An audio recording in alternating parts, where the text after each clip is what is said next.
আজ আমি শিশুদের অঙ্কন বা ড্রয়িংয়ের 5টি গুরুত্বপূর্ণ উপকারিতা নিয়ে আলোচনা করব।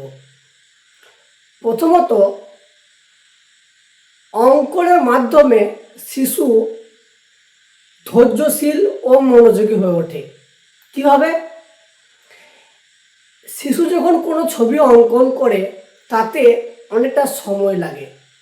এই সময়টা পুরো সে ছবির মধ্যেই যুক্ত থাকে। তাই এই যে এতটা টাইম সে ছবির মধ্যে যুক্ত থাকছে, এতে তার ধৈর্য বাড়ছে এবং এই পুরো সময়টাই সে ছবির মধ্যে নিয়োজিত থাকছে। এ তার পুরো মনোযোগটাই ছবির মধ্যে থাকছে বা অঙ্কনের মধ্যে থাকছে। দ্বিতীয়ত, সৃজনশীলতার বিকাশ ঘটবে।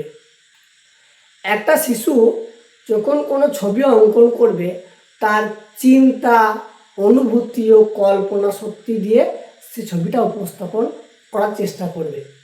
এতে তার সৃজনশীলতা ও কল্পনা শক্তির বিকাশ ঘটবে এবং সে নতুন কিছু ভাবতে আগ্রহী হবে।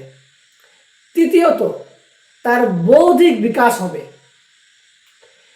বৌদ্ধিক বিকাশটা কীভাবে হবে? কোনো বাচ্চা যখন কোনো ছবি বা প্রাকৃতিক পরিবেশে ছবি যখন অঙ্কন করবে, তখন সে চিন্তা করবে যে এর পাশে কি ছবি দিলে আরও আকর্ষণীয়, আরও সুন্দর হবে। তারপর এই ছবিতে কি রং দিলে রংটা সঠিক দেওয়া হবে বা কি রং দিলে আরও ভালো লাগবে। এতে তার বৌদ্ধিক বিকাশ ঘটছে। চতুর্থত, সূক্ষ্ম মোটর দক্ষতার বিকাশ ঘটে। শিশু যখন কোনো ছবি অঙ্কন করা শেষ করে তারপর পেন্সিল বা তুলির সাহায্যে যখন রং করে, তখন তার হাতের পেশিগুলো শক্তিশালী হয় এবং এই রং করার সময় তার হাতের নিয়ন্ত্রণ ক্ষমতা বৃদ্ধি পায়।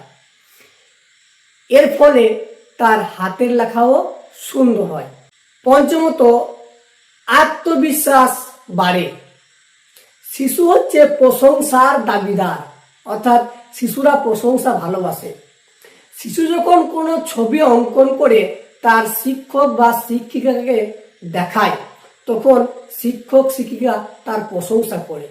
এতে তার আত্মবিশ্বাস বাড়ে এবং সে আরও ছবি আঁকতে চায়। এইভাবেই শিশু পড়াশোনার প্রতি ও অঙ্কনের প্রতি আগ্রহী হয়ে ওঠে। আশা করছি আপনারা আপনার বাচ্চাদেরকে নিয়মিত অঙ্কন বা ড্রয়িং করাবেন, তাহলে